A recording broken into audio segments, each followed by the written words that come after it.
Well, no, I was just giving you a heads up that we got Dean locked and Oh, we loaded. got Dean. Okay. Let's bring Dean on. Hey, man, good morning. Hey, good morning. We were Great to just be with talking. you. We were just talking about you. We're going to have to Yeah, give I you a know. job soon, man. I was just racing back from getting a cup of coffee. Finally got back from Columbia Falls, Maine. From the Convoy. What an experience, Dave. I was talking to a lot of the drivers up there that you were with last year, including the guys from the Brown Dog fleet. Mm-hmm. Amazing experience. Yeah, it was. Okay, so the build up, and that driver's lounge gets a real big build up. Everything gets a build up, and deservingly so. How do you not build that place up? But a lot of times, I remember I knew a guy, and this is going back to the 70s, and the Rolling Stones were going to be coming to town, and the anticipation was just overwhelming. And he went to the concert, and he said the anticipation was so overwhelming that by the time we got there, it was kind of underwhelming. By the time we got there, there was no, you couldn't go to it. There was no next rung on that ladder. So I was just wondering, what was your gut feeling when you pulled up and stepped out of the truck? Well, yeah, it was. I knew there was another rung because I'd been to Arlington National Cemetery, so I knew you couldn't. I knew there was like the top of the mountain, so I knew you couldn't surpass that. But when I pulled in, I saw all the trucks. So to me, it was like this massive truck stop, and the guys from Craig from Brown Dog parked me right out front, and which I was kind of blown away by because Courtney had arranged for a really cool parking spot for my truck. And when I walked inside, I was blown away by the organised chaos is how I would describe it, because there was all these drivers and there was food. The Tyson food guys, who are also the truckers that drive all the Tyson trucks, were doing all the catering. But there was this chaos, and the chaos was the dispatch process, where the people that were organising the loads had all the bills of lading and the run sheets and the envelopes, and all the drivers that were waiting outside, or their trucks were parked outside all around the building. And I'm going to say, Dave, there might have been 30 tractor trailers parked around the building, with maybe another dozen or so cycling in and out at any one time. They were yelling out the names of the trucks and the drivers to come get their paperwork. And what was surprising was they were ready for the drivers well ahead of their scheduled appointment time. So as Courtney was calling drivers on Facebook and on cell phones from Dysart's an hour and a half away to come and get their loads, sometimes the day before their scheduled appointment time. So the part that really got my attention was this was kind of a cross between a massive truck stop with all of the facilities you'd have at a truck stop, including catering and food and washing and showers and laundry, and a dispatch centre where you're organising loads for drivers.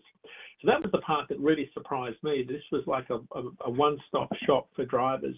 But then you also had all of the drivers that knew each other that were there catching up. But the common thread between all of this was service, military service.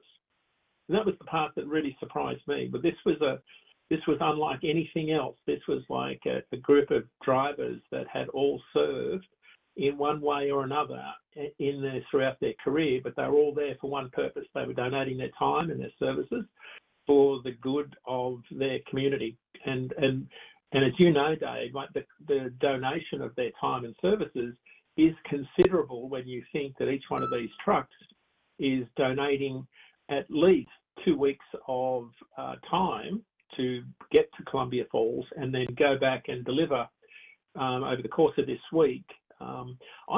This is an enormous amount of cost for carriers to do what they do. Not that they do it, for any other reason other than to help Wreaths Across America. They're not doing it thinking about the costs. But this is a really big deal for these carriers. So that was sort of my big takeaway, was just the organised chaos, but how efficient it was. This was an incredibly slick operation. It is, and it looks so just regular at the same time, doesn't it? It looks like just a regular day in the tiplands in a sense, because there's that sense of urgency, but it's there's no veneer, I guess you might say. Does that make sense to you? Yeah. Well, I think they've done some things differently this year.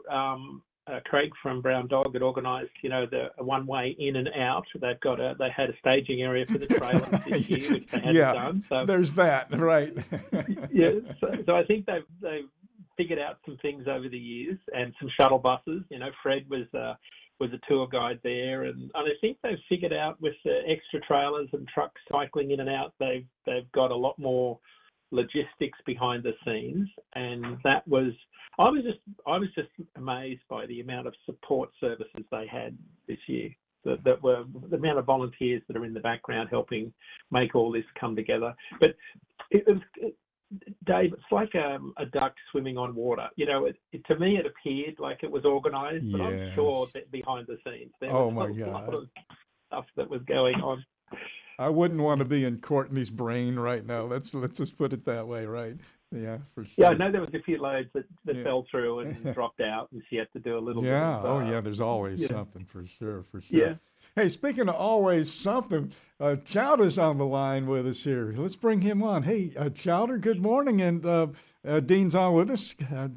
Welcome. Good morning, my favorite Bostonian. Good morning, Dave. I hope you found a whoopie pie, and I'm glad you're enjoying Maine and your trip, Dean. I am. Yep, we did. Thank you. Yep.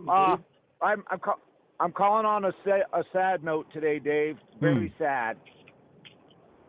Okay. It's been 30 years I've been out here driving, right? Okay, yeah. And until Saturday, I've never had a microwave in my truck. I finally broke my tradition and put a microwave in the truck. That is devastating. I am hip now. That is devastating. Absolutely devastating. Ruins the entire. It ruins your entire image, man. I mean, I don't know what to say. It in yet? I can't quite break that rule yet, but. Wait, yeah, you cut it. Wait. You kind of cut out on us. You did not break what rule quite yet? I haven't plugged it in yet, so it's not operational. It's just in here currently. Okay, just for looks. I got you. Yeah, I got you. Hey, look what I got in my truck. 30 years. Huh. What'd you get? Oh, no. I can't even hardly hear you, Dave. What happened? Where'd your good reading Are you go? still there? Hello. Yeah, there you are. Yeah. Dean, do you have a? I'm going to be in some does bad the Grumpy signal, Pete? so I'll just catch up. I was going to ask Dean what he's got in the Grumpy Pete, because I've never been inside that truck. Dean, do you have a mic in there, a microwave? No, I don't. No, I don't have any of that fancy stuff. You see there, I got a lot of electronics, but not a microwave or an air fryer. You see there, Chowder? There you go. Yeah. All right. But a lot of guys do, Dave. A lot of guys do have their air fryers and stuff like that. That's important. Yeah, absolutely. Chowder's got connected, Yeah. Are you still there, Chowder? Did he? Yeah, okay. Chowder, thank you for calling. Evidently, he had a little phone problem there, but thank you for calling, Chowder. Obviously kidding him about the microwave. Yeah,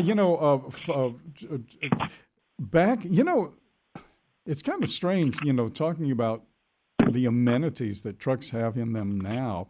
Back in the mid-'50s, the old Regulated Common Carrier Conference had a little committee called the Technology and Maintenance Council, TMC, and of course, they became an entity within the trucking world in their own right.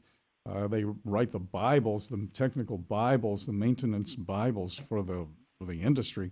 One of the reasons why that little committee got pulled into the entity that it is now is the fact that drivers were the least valuable thing in the pecking order in terms of trucking.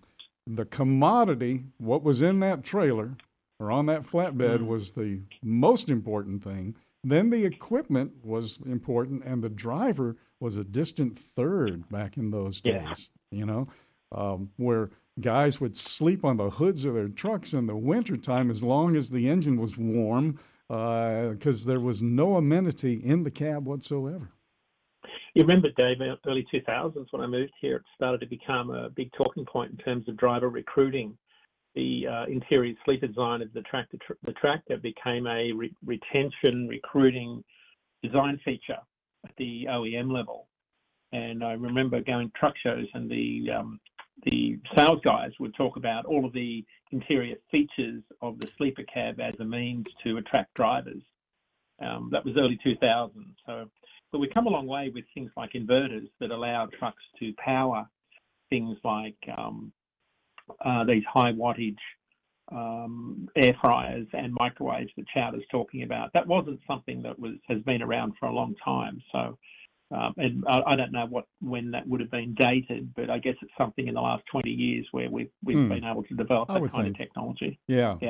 And don't forget CPAPs too, and then you need to have the pure sine wave power. So there's that. So that inverter is going to be a better inverter. And then you have your TVs and, well, your VCRs.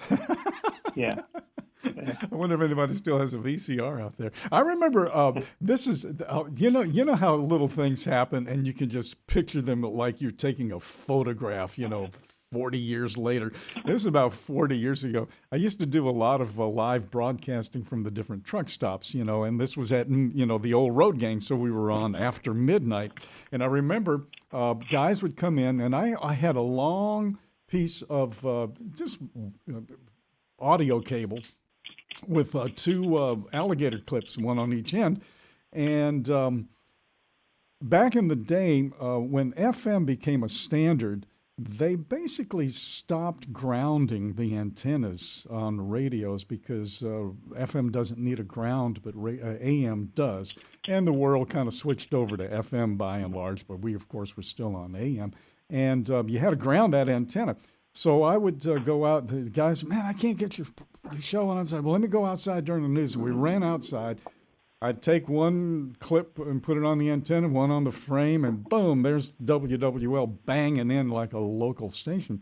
Just for that one piece of wire that would have probably cost 3 mils, 3/10 of a penny to put in the truck when it was made. But that being aside, I opened up the passenger door of his truck.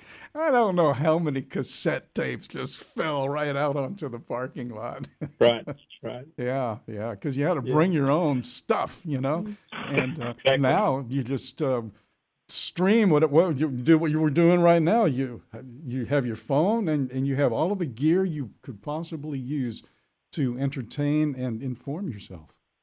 Yeah. It was, you're talking about electronics. One of the guys up at the show had problems with his lights. One of the drivers there, I think it was Brian Ritter, was having problems with his lights on his truck because I woke up at 3 a.m. to this light show across from me outside the driver's lounge, and his lights were cycling on and off. And it was like a truck show level lighting, where it lights the LEDs across the cab, cycles through different sequences. Yeah. And in my, slumber, I was thinking, that is really cool. This driver's got a light show going on outside the driver's lounge at 3 a.m. And I thought I should have realized that he was having some sort of a short circuit and the truck was going through this light test because there was something wrong. Well, it turns out he was actually having a major lighting meltdown. And wow. Ken was actually telling me that, who was another operator from Trailer Bridge, Ken was there helping him the next morning trying to isolate what the problem was. But it got me thinking about what you're talking about, the complexity of lighting problems that come with modern trucks these days, because inside all of these trucks, you've got all of the electronics that you're talking about. But isolating the problem today is much more complex, because what I saw Ken doing from a distance, he had a laptop out, and he was plugged into the ECM, and then they were trying to isolate the problem. And of course, it's not just a fuse these days that we would have looked at in the olden days, a fuse and maybe some blown bulbs. This was a full-on laptop, very high-tech diagnosis deal. And I was talking to Ken about it afterwards, and I didn't have a clue what he was talking about, to be honest, because I'm not from the modern-day era. I have a more old-school type truck. But I was marveling at how much Ken knew about the electronics of the truck and how he was diagnosing what was wrong with the vehicle and all of the different components that he was talking about that might have been the cause of the electrical problem. But it just got me thinking about how much more complex trucks are today. So, Chowder talking about plugging in his microwave, part of me chuckles because it brings a whole nother world of complexity maybe he might want to think about not plugging that bad boy in.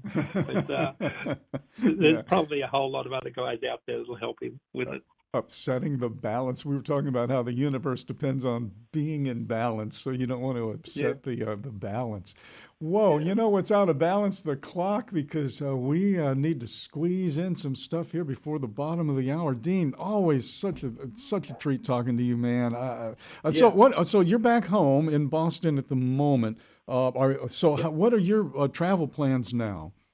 Yeah, heading out to Polar Park tomorrow to meet up with all of the drivers again at that location, and then heading down Thursday to Washington, D.C. to meet up with Brad Bentley and all of the crew from Passport and Jimmy Mack and Lindsay Lawler. Attend all of those events and then head to Arlington and meet up with all of the Wreaths Across America crew and participate in the wreath laying ceremony on Saturday. So. Fantastic. But I'll be flying down there. Yeah, gotcha. That's my week. Well, you know who else you're going to run into? Me. I'll be there Thursday afternoon, so I will see you at one or more of those enclaves. So, safe travels, Dean, and we'll see you in our nation's capital. Thank you, Dave. Thank you.